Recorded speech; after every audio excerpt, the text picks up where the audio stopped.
अध्यक्ष जी, दिवाली के शुभ अवसर पर आज वैसे गोवर्धन है, तो क्या आप जनता से अपील करेंगे? देखिए, सबसे पहले तो मैं अपने सभी साथियों को, सुनने वालों को जो है दीपावली, गोवर्धन, भैया दूज, गुरुपर्व और छठ की मुबारकबाद देना चाहता हूँ। आप सबके घरों में खूब उन्नति हो, खूब तरक्की हो, ऐसी कामना करता हूँ। और पॉल्यूशन जिस तरह से जो है बढ़ता जा रहा है, मेरा सबसे अनुरोध है कि बम पटाखों का इस्तेमाल ना करें और एनवायरनमेंट को सेफ करें। ये हम सबका दायित्व है, सरकारों के साथ साथ हम सबका भी दायित्व है।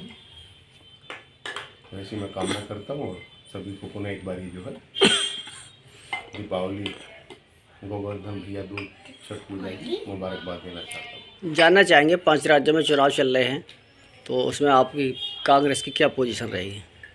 पांचों राज्यों में कांग्रेस की बहुत अच्छी पोजीशन है। पांचों राज्यों में हमारी सरकार बनेगी। देश के अंदर बहुत बड़ा बदलाव है। अब लोग महंगाई से, भ्रष्टाचार से, एम्प्लॉयमेंट से, बेरोजगारी से लोगों का बुरा हाल है। चाहे महिला सुरक्षा हो, दूसरी तमाम चीज़ें हों। जब ये सरकार मध्य प्रदेश में प्रचार करती है कि हम 500 रुपये का गैस का सिलेंडर राजस्थान की तरह देंगे, जैसे अशोक गहलोत जी दे रहे हैं, तो फिर बाकी राज्यों में इनकी सरकारें वहाँ क्यों नहीं, बाकी जगहों पे हमारी जेब क्यों काटी जा रही है लोगों की जो है। तो लोगों को समझ में आ गया कि भारतीय जनता पार्टी की करनी और कथनी में जो अंतर है वो लोगों ने स्पष्ट समझ लिया। जो इस डीजल पेट्रोल को जब हम 60 रुपये का बेचते थे तो ये बताते थे कि 30 रुपये का कर देंगे, लेकिन हर साल इन्होंने बढ़ाया है। इंटरनेशनल मार्केट में कच्चे तेल का रेट होने के बावजूद भी जो है डीजल है, पेट्रोल है, गैस है, सब चीज़ों के दाम बढ़ाए हैं, जबकि वहाँ दाम घटे हैं।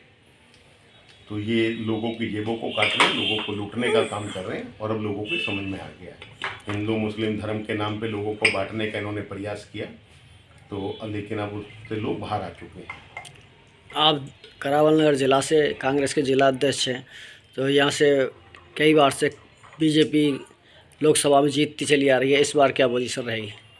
इस बार सारे देश में बहुत बड़ा परिवर्तन है। कांग्रेस की सरकार बनेगी देश के अंदर और देश फिर उसी रास्ते पे चलेगा जिस रास्ते पे 2014 तक चल के आ रहा था। जो है आपने देखा कि इलेक्शन कमीशन ने किस तरह से जो है इलेक्टोरल बॉन्ड के ऊपर अभी अपना वर्डिक्ट रखा है, किस तरह से सुनवाई चल रही है, किस तरह से देश को लूटा जा रहा है। जो दुनिया की सबसे गरीब, सबसे रईस पार्टी बन गई। क्या ये कारण है? कौन, क्यों लोग इनको पे चंदा दे रहे हैं इतना जो है, और हज़ारों हज़ारों करोड़ रुपए के चंदे इनको मिलते हैं? तो वो कौन लोग दे रहे हैं? जो लोग जिनको इस देश को ये बेचने लग रहे हैं। जो बात करते थे कि हम देश नहीं बिकने देंगे, हमने देश का निर्माण किया। हमने देश के अंदर बड़े बड़े कारखाने लगाए, सरकारी PSUs लगाए, तमाम उपकरण लगाए, लेकिन उन सबको हमने तो बनाया देश को जो है।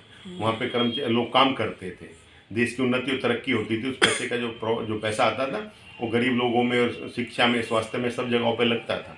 आज उन चीज़ों को ये बेच के जो है चंद उद्योगपतियों को दे रहे हैं। तो सारी चीज़ें बिक के 2 लोगों के हाथ में जा रही है, पूरा देश 2 लोगों को सुपुर्द किया जा रहा है। तो ये लोगों ने समझ लिया है उस अंतर को जो है, इसलिए लोग इनसे पूरी तरह से त्रस्त हैं। और जहाँ भी हम जाते हैं तो लोगों को आप देखते हैं कि राहुल गांधी को लोग किस तरह से सुनना चाह रहे हैं, किस तरह से उनके पास आते हैं, किस तरह से राहुल गांधी लोगों के बीच में जाते हैं, किस तरह से चाहे मैकेनिक हो, किसान हो, रेलवे के कुली हो, कारपेंटर हो, इन तमाम लोगों के पास राहुल गांधी जाके उनसे बात करते हैं।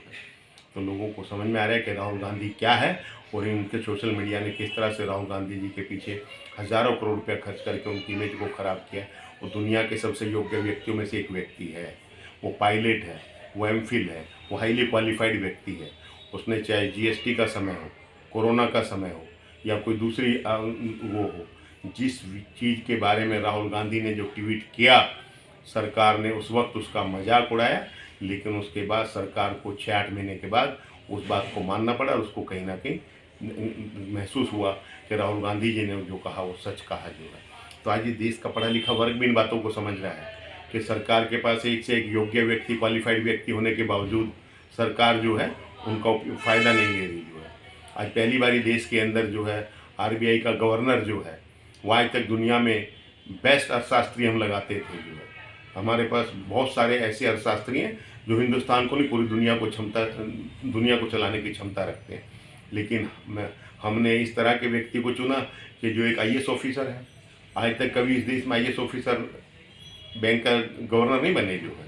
पहली बार इन्होंने इस तरह से लगाया कि वो अर्थशास्त्री नहीं है और उनको आरबीआई का गवर्नर लगा दिया।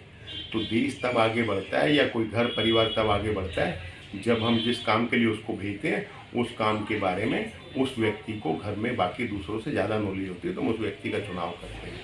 आज देश में ये अंतर है कि व्यक्ति का उसकी काबिलियत से चुनाव नहीं है, उसकी लॉयल्टी से चुनाव हो कि हमारे कहने से उल्टे सीधे सब काम करेगा।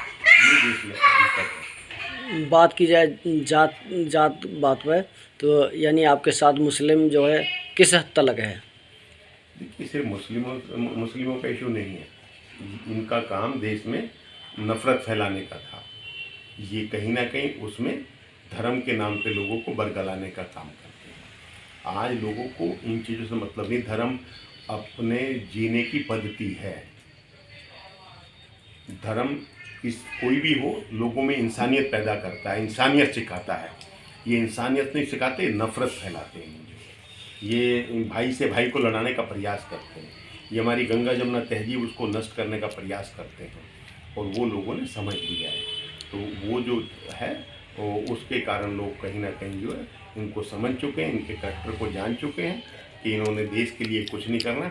हमें धर्म के नाम पे लड़ा के, जाति के नाम पे लड़ा के, किसी वर्ग के नाम पे लड़ा के, क्षेत्र के नाम पे लड़ा के अपनी राजनीति सीखना चाहते हैं।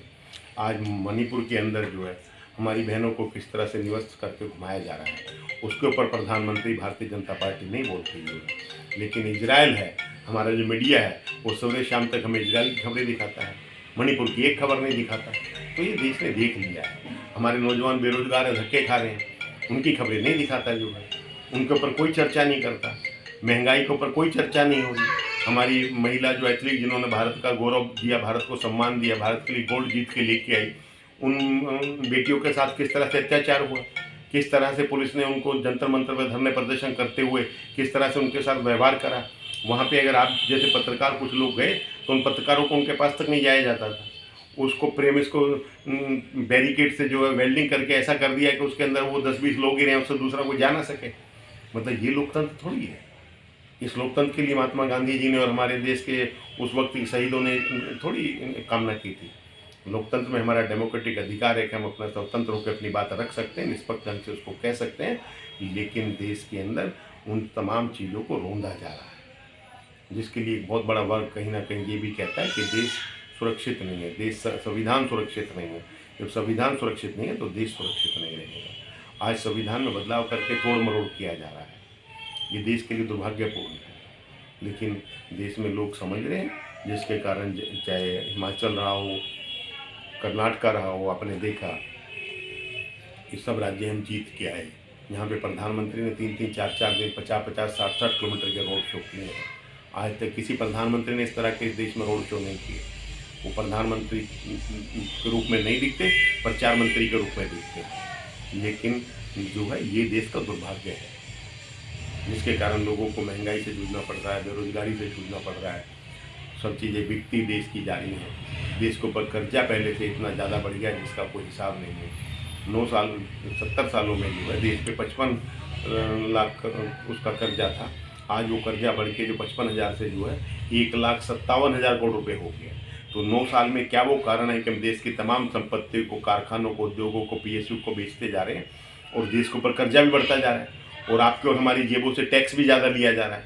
आज तक इस देश के ऊपर, देश में जो है कापी पे, किताब पे, पेंसिल पे कभी टैक्स नहीं था। हम पढ़ाई को सस्ता रखना चाहते थे, लेकिन उन्होंने कापी, किताब, पेंसिल हर चीज़ पे टैक्स लगा दिया। खाने की वस्तु पे, दूध पे, दही पे, आटे पे, नमक पे, इन पे टैक्स नहीं था, इन्होंने सब पे भी टैक्स लगा दिया और इतना टैक्स लगा दिया जिसका कोई हिसाब नहीं है। तो ये हमारी जेबों से पैसा चुपचाप निकाला जा रहा है, जो कहीं ना कहीं लोगों को अखरता है। महंगाई का कारण। मैं युवा के बारे में पूछना चाहूँगा।